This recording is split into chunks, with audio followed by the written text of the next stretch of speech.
नमस्कार मंडळी, स्वागत आहे तुमचं शेती आणि सरकारी योजना या यूट्यूब चॅनलमध्ये। मित्रांनो, महाराष्ट्रातील दिव्यांग बांधवांसाठी आजचा हा व्हिडिओ खूपच महत्त्वाचा आहे। सध्या सर्वात मोठा प्रश्न काय आहे? एप्रिल महिन्याचा दिव्यांग पेन्शन हप्ता नेमका कधी येणार? अनेक जण कॉल करत आहेत, मेसेज करत आहेत, संजय गांधी योजनेचे पैसे आले पण आमचे का नाही?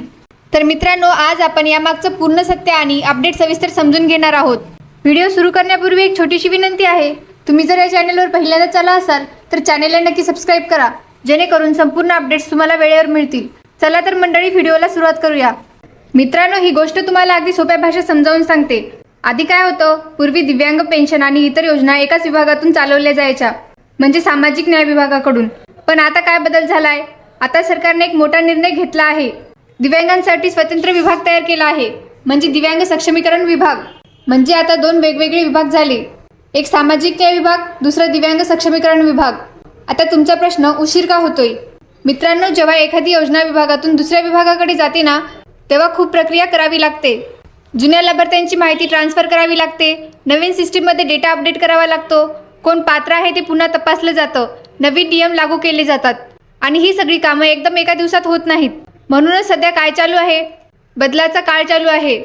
म्हणूनच तुमचे पैसे थोडे उशिरा येत आहेत, पण लक्षात ठेवा, पैसे बंद झालेले नाहीत, योजना बंद झालेली नाही, फक्त विभाग बदलल्यामुळे प्रक्रिया सुरू आहे आणि ही प्रक्रिया पूर्ण झाली की तुमचे पैसे नियमितपणे येण्यास सुरुवात होईल। म्हणून घाबरायचं नाही, थोडा संयम ठेवायचं, कारण काम सुरू आहे। मित्रांनो, आता हा मुद्दा पण खूप महत्त्वाचा आहे आणि मी तुम्हाला अगदी सोप्या भाषेत समजावून सांगते। फक्त विभाग बदलला म्हणून पैसे उशिरा येत नाहीत, तर अजून काही मोठ्या प्रक्रिया सध्या सुरू आहेत। आता त्या प्रक्रिया कोणत्या ते बघा। सर्वात पहिली गोष्ट, दिव्यांग सहाय्यक पोर्टल। सरकारने आता नवीन पोर्टल सुरू केलं आहे। या पोर्टलवर प्रत्येक दिव्यांग लाभार्थ्याची माहिती नोंदवली जात आहे। म्हणजे काय? तुमचं नाव, आधार, बँक डिटेल्स, दिव्यांग प्रमाणपत्र सगळे एकाच ठिकाणी अपडेट केलं जात आहे। दुसरी महत्त्वाची गोष्ट, KYC व्हेरिफिकेशन। मित्रांनो, KYC म्हणजे काय? नो युअर कस्टमर, म्हणजे तुमची ओळख तपासणे। सरकार आता खात्री करत आहे की लाभार्थी खरोखरच पात्र आहे का, बँक अकाउंट योग्य आहे का, कोणतीही चुकीची माहिती नाही ना। तिसरा मुद्दा आहे टेम्पररी आणि परमनंट दिव्यांग। आधी सगळ्यांना एकसारखं पाहिलं जात होतं, पण आता सरकार वेगळा विचार करत आहे। परमनंट दिव्यांग, टेम्पररी दिव्यांग या दोघांसाठी नियम वेगळे असू शकतात, त्यामुळे प्रत्येक केस वेगळी तपासली जात आहे। आता सगळ्यात महत्त्वाचा मुद्दा, आधीसारखं सरळ पैसे येणार नाहीत। आता काय होणार? आधी तुमची पूर्ण माहिती तपासली जाईल, तुम्ही पात्र आहात का ते पाहिलं जाईल आणि मगच पैसे खात्यात जमा होतील। सोप्या भाषेत सांगायचं झालं तर, आधी प्रक्रिया तर नंतर पैसे, आधी व्हेरिफिकेशन मगच पेमेंट। म्हणूनच मित्रांनो, थोडा उशीर होतोय, कारण सरकार प्रत्येक गोष्ट व्यवस्थित तपासत आहे आणि यामुळे पुढे काय फायदा होणार? योग्य लोकांनाच पैसे मिळतील, फसवणूक कमी होईल आणि पेमेंट सिस्टीम मजबूत होईल। म्हणून घाबरायचं नाही, तुमची माहिती बरोबर असेल तर पैसे नक्की येणार, फक्त थोडा वेळ लागतोय, एवढंच लक्षात ठेवा। मित्रांनो, आता तुम्हाला वाटत असेल की सरकार नेमकं काय करतंय आणि एवढा वेळ का लागतोय, तर हा मुद्दा मी अगदी सोप्या उदाहरणासह समजावून सांगते। सध्या काय चालू आहे? सरकारच्या वेगवेगळ्या स्तरावर मोठ्या बैठका सुरू आहेत। या बैठकीत कोण असतात? सचिव, आयुक्त, वरिष्ठ अधिकारी हे सगळे एकत्र बसून काय करत आहेत? ते नवीन नियम तयार करत आहेत। आता प्रश्न, निकष म्हणजे काय? सोप्या भाषेत सांगायचं तर, कोणाला पैसे मिळणार आणि कोणाला नाही हे ठरवणारे नियम म्हणजे निकष। उदाहरण देते, समजा सरकारने नियम ठरवला, फक्त 40% पेक्षा दिव्यांग असलेल्यांनाच लाभ मिळेल किंवा KYC पूर्ण असणं आवश्यक आहे, तर हा नियम एकदाच लागू झाला की तो लगेच बदलता येत नाही। म्हणूनच सरकार काय करते? घाईत निर्णय घेत नाहीये, प्रत्येक गोष्ट नीट तपासत आहे, योग्य आणि स्पष्ट नियम बनवत आहे। कारण जर घाईत नियम बनवले तर काही पात्र लोक वंचित राहू शकतात, काही अपात्र लोकांना फायदा होऊ शकतो। त्यामुळे सरकार आधी काय करते? फायनल नियम तयार करत आहे आणि मगच पुढे पेमेंट सुरू करणार आहे। सोप्या भाषेत लक्षात ठेवा, आधी नियम ठरतील, मग पात्र लाभार्थी ठरतील आणि त्यानंतरच पैसे मिळतील। म्हणूनच सध्या थोडा वेळ लागतोय, पण हा वेळ भविष्यासाठी खूप महत्त्वाचा आहे। म्हणून मित्रांनो, घाई न करता थोडा संयम ठेवा, कारण सरकार सध्या पक्की आणि कायमस्वरूपी व्यवस्था तयार करत आहे। मित्रांनो, आता हा सर्वात महत्त्वाचा मुद्दा आहे, आधी नियम मग पैसे। हा मुद्दा नीट समजून घेतला तर तुमचा सगळा कन्फ्युजन दूर होईल। समजा सरकारने घाईत काय केलं? कोणतेही नियम न ठरवता सरळ पैसे खात्यात टाकले तर काय होईल? पुढच्या महिन्यातही त्याच पद्धतीने पैसे द्यावे लागतील। पण जर त्या पद्धतीत चूक असेल तर काही अपात्र लोकांना पैसे जाऊ शकतात आणि काही पात्र लोक वंचित राहू शकतात। आणि एकदा पैसे देण्याची प्रक्रिया सुरू झाली की नंतर नियम बदलणं खूप कठीण होतं। म्हणूनच सरकार काय करते? आधी सगळं क्लिअर करते, कोण पात्र आहे, कोण अपात्र आहे, कोणती कागदपत्र आवश्यक आहेत, KYC पूर्ण आहे का, म्हणजे एकदम पक्का प्लॅन तयार केला जातोय. एक साधं उदाहरण बघा. जर घर बांधायचं असेल तर आपण आधी नकाशा तयार करतो की थेट बांधकाम सुरू करतो? नक्कीच आधी प्लॅन तयार करतो, कारण एकदा बांधकाम सुरू झालं की बदल करायला अडचण येते. अगदी तसंच इथेही आहे.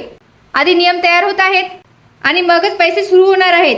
म्हणूनच मित्रांनो, सध्या थोडा उशीर होत आहे, पण हा उशीर तुमच्या फायद्यासाठीच आहे, जेणेकरून पुढे तुम्हाला नियमित आणि योग्य वेळी पैसे मिळतील. सोप्या शब्दात लक्षात ठेवा, आधी नियम पक्के मगच पैसे पक्के. म्हणून घाबरू नका, थोडा संयम ठेवा, पैसे नक्की येणार आहेत. मित्रांनो, आता हा मुद्दा ग्राउंड रियालिटी, म्हणजे प्रत्यक्षात काय परिस्थिती आहे. काही ठिकाणी अधिकाऱ्यांकडून सांगितलं जात आहे आणखी 10 दिवस वाट बघा. ऐकायला खूप सोपं वाटतं, पण प्रत्यक्षात हा विषय इतका सोपा नाही आहे. कारण काय आहे माहिती आहे का? आपले दिव्यांग बांधवांसाठी हे जे 2,500 आहेत ना, ते फक्त पैसे नाहीत, तर त्यांचा जगण्याचा आधार आहेत. थोडं वास्तव समजून घ्या. औषधांसाठी पैसे लागतात, रोजच्या अन्नासाठी पैसे लागतात, घर खर्चासाठी पैसे लागतात. काही जण पूर्णपणे या पेन्शनवर अवलंबून आहेत. म्हणजे हे 2,500 आले तरच त्यांचा पुढचा आठवडा किंवा महिना चालतो. आता तुम्हीच विचार करा, अशा परिस्थितीत कोणाला 10 दिवस थांबा असं सांगणं किती कठीण असेल. म्हणूनच मित्रांनो, हा फक्त अपडेटचा विषय नाहीये, हा लोकांच्या गरजेचा आणि अस्तित्वाचा प्रश्न आहे. काही लोक म्हणतात, आले तर आले, नाही आले तरी चालेल, पण सगळ्यांची परिस्थिती सारखी नसते. अनेक दिव्यांग बांधवांसाठी हे पैसे म्हणजे दररोजच्या जगण्याची लाईन आहे. म्हणून आपण काय समजून घ्यायचं? हो, प्रक्रिया सुरू आहे, थोडा वेळ लागणार आहे, पण त्याच वेळी सरकारनेही ही परिस्थिती समजून घेतली पाहिजे. आणि म्हणूनच गरज आहे स्पष्ट माहिती देण्याची, ठराविक तारीख सांगण्याची, लोकांना विश्वास देण्याची. शेवटी एकच गोष्ट, 10 दिवस थांबा म्हणणं सोपं आहे, पण ज्यांना त्या पैशांची गरज आहे त्यांच्यासाठी प्रत्येक दिवस खूप महत्त्वाचा असतो. म्हणून मित्रांनो, ही गोष्ट समजून घ्या आणि इतरांनाही समजावून सांगा. मित्रांनो, हा मुद्दा खूप संवेदनशील आहे. दिव्यांग बांधवांची खरी परिस्थिती. काही लोक सहज म्हणतात, पैसे आले तर ठीक, नाही आले तरी चालेल. पण मित्रांनो, हे सगळ्यांसाठी खरं नसतं. कारण काय आहे माहिती आहे का? प्रत्येक दिव्यांग बांधवांची परिस्थिती वेगळी असते. काही लोक आर्थिकदृष्ट्या ठीक असतात, पण अनेक जण पूर्णपणे या पेन्शनवर अवलंबून असतात. थोडं वास्तव समजून घ्या. अनेक दिव्यांग बांधव असे आहेत की त्यांच्याकडे स्थिर उत्पन्न नाही, काम करण्याची क्षमता मर्यादित आहे, घरातील परिस्थितीही कमकुवत आहे. अशा वेळी सरकारकडून मिळणारे 2,500 त्यांच्यासाठी खूप मोठा आधार असतो. हे पैसे कुठे वापरले जातात? औषधांसाठी, अन्नासाठी, घर खर्चासाठी, रोजच्या गरजांसाठी. म्हणजेच हे पैसे म्हणजे त्यांचा महिन्याचा आधार आहे. आता तुम्हीच विचार करा, जर हे पैसे वेळेवर मिळाले नाहीत तर त्यांचा रोजचा खर्च कसा चालणार?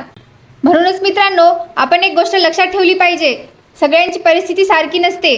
काहींसाठी हे पैसे छोटे असतील, पण अनेकांसाठी हे जगण्याचं साधन आहे.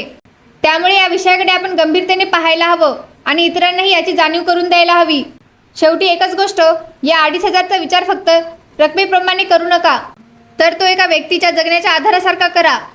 म्हणून मित्रांनो, ही गोष्ट समजून घ्या आणि इतरांनाही समजावून सांगा. सरकारला महत्त्वाची विनंती, सरकारने काय करायला हवं? एक अधिकृत नोटीस जाहीर करावी किंवा प्रेस नोट काढावी किंवा पोर्टलवर अपडेट द्यावा. कमीत कमी एवढं तरी सांगावं, पैसे येणार आहेत, काळजी करू नका. यामुळे लोकांना दिलासा मिळेल. आता जाणून घ्या सध्याची परिस्थिती. आता काय स्थिती आहे? कोणतीही अधिकृत तारीख जाहीर नाही, कोणताही स्पष्ट आदेश नाही, फक्त प्रक्रिया सुरू आहे. पण काम सुरू आहे हे नक्की. आता जाणून घेऊया पुढे काय होणार. जेव्हा नियम पूर्ण होतील, पात्र लाभार्थी निश्चित होतील, त्यानंतरच पैसे खात्यात जमा होणार. मित्रांनो, सध्या थोडा उशीर होतोय, पण प्रक्रिया सुरू आहे. त्यामुळे घाबरायचं कारण नाही, पण अपडेट्सकडे लक्ष ठेवणं खूप गरजेचं आहे. मित्रांनो, अशाच महत्त्वाच्या आणि लेटेस्ट अपडेट्ससाठी सर्वात आधी आपल्या चॅनलला सबस्क्राईब करा, व्हिडिओला लाईक करा आणि ही माहिती इतर दिव्यांग लाभार्थ्यांपर्यंत शेअर करा. कारण तुमच्या एका शेअरमुळे एखाद्या गरजू व्यक्तींपर्यंत खरी माहिती पोहोचू शकते आणि त्यांचा गैरसमज दूर होऊ शकतो.